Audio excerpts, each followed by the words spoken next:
there. If you've got a patient that's got a pretty bad impingement and they've been trying to work through the pain, which people will do, and they've got that tendon really flared up and fat, then any shoulder movement may cause them to have pain. You may not have to go through a full series of tests to know it's an impingement. But for the impingement sign, you're going to bring their arm gently up into abduction. Okay, you can bend the elbow if you want to. In fact, it's easier if you bend the elbow. Okay, and then you're going to adduct over, and you're going to externally rotate. And this is passive. You may get pain here. You definitely will get pain with this external rotation. Okay? Sometimes you can get it just by doing that. All right? You get the pain just by externally rotating, and you don't even have to adduct.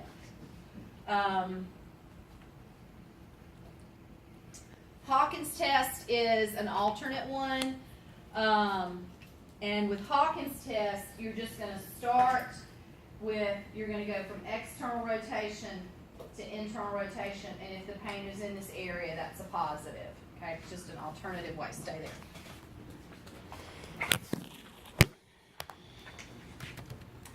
Anterior apprehension test. Now this is a little different because this is when you have instability of the shoulder, specifically anteriorly.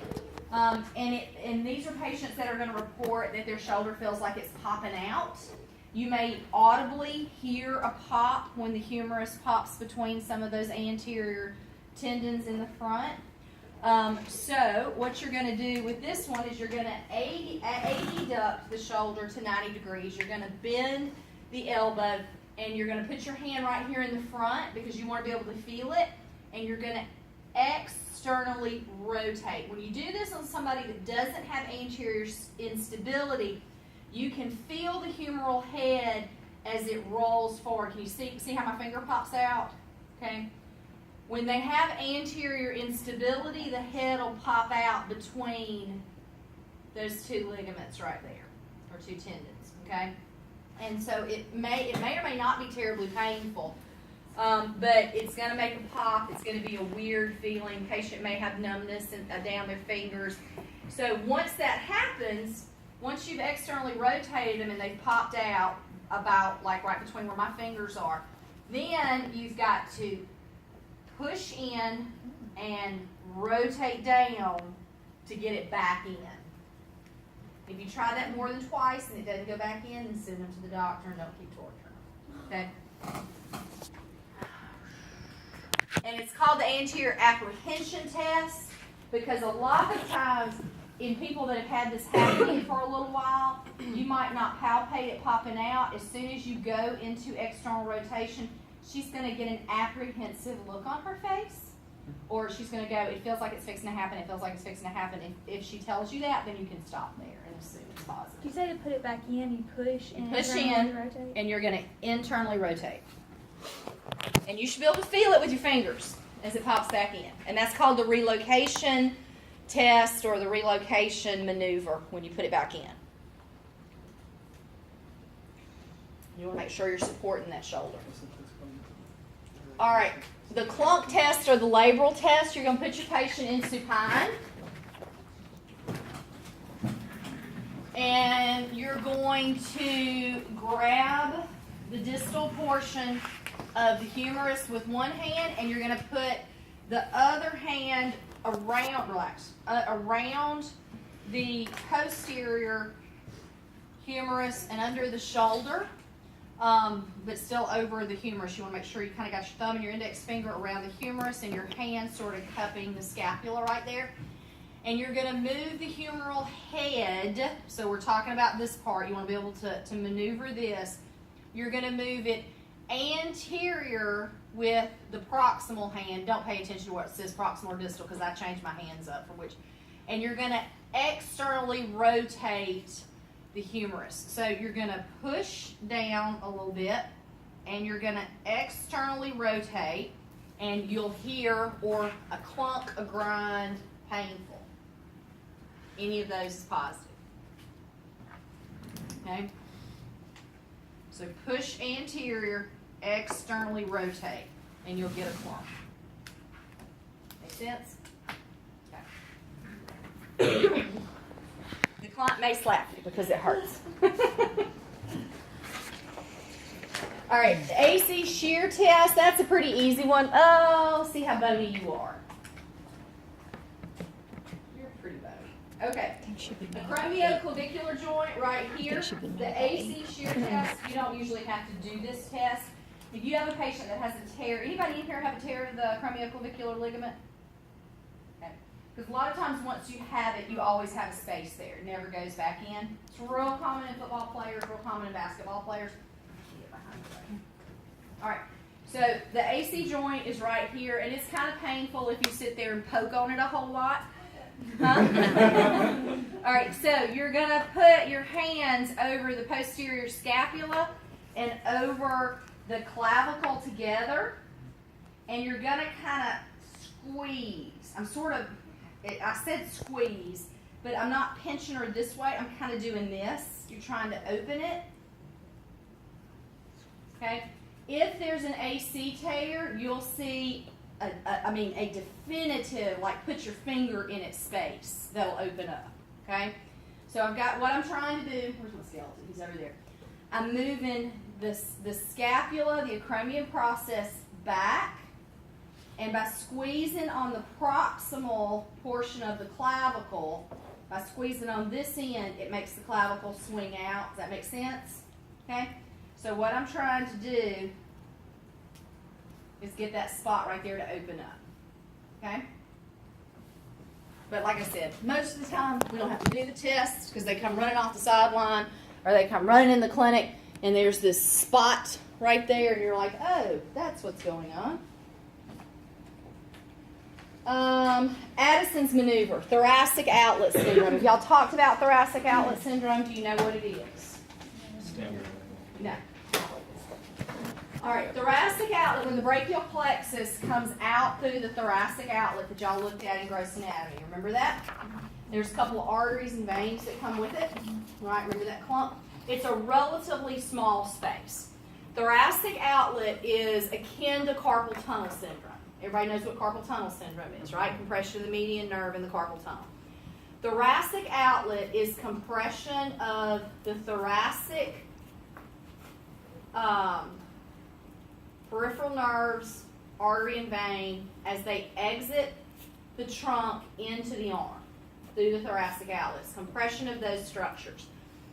The patient will report a series of symptoms, oftentimes similar to carpal tunnel, but upon further evaluation, instead of having numbness and tingling in the thumb, index finger, and middle and half of the ring finger, they might have ulnar and median nerve symptoms. And so you sit there and scratch your head and you think that doesn't make sense.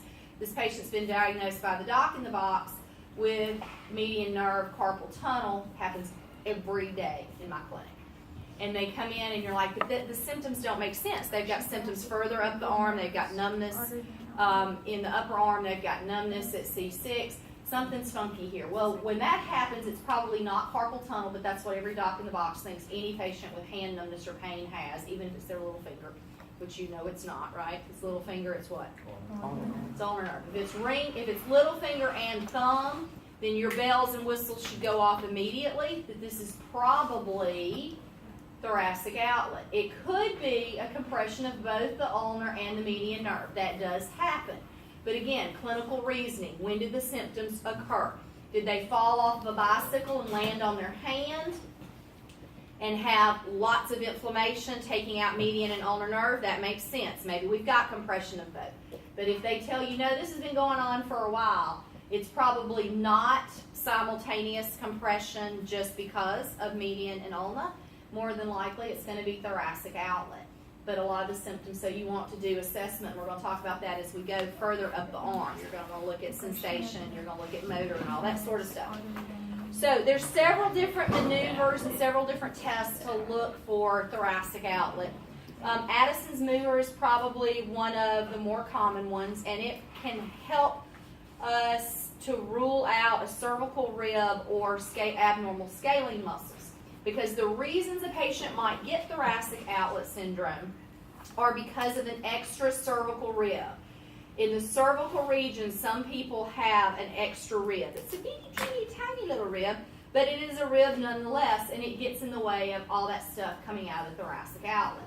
Another reason is they can have hyperdevelopment of the scalene muscles as they pass through the outlet, and so the outlet can squish it. Another thing, the other reason is that they can have a small outlet for some reason, and it just results in compression naturally. It would have happened anyway. All right, so what you're going to do, you're going to have the patient to sit up nice and straight for me. You're going to look straight ahead, and I want you to put this ear on your shoulder. You're going to sit up nice and straight. And this is why we all own watches that have second hands, even when y'all use your phones for everything. So the first thing I'm going to do is I'm going to check her pulse. You're dead. Where's your pulse? There it is. Okay. 1, 2, 3, 4, 5, 6, 7, 8, 9, 10, 11, 12. All right, 12 beats in 10 seconds. So I have a number. Now I'm going to have her sit up straight, put your ear over here for me. I'm going to fully extend this arm. I'm going to hold, I'm going to externally, which order did I tell y'all to do this in? Externally rotate first. Okay. You're going to externally rotate. You're going to horizontally adduct just a little bit. All right. Find that pulse again. And I want you to take a deep breath for me. Ready? Hold. Deep breath and hold it.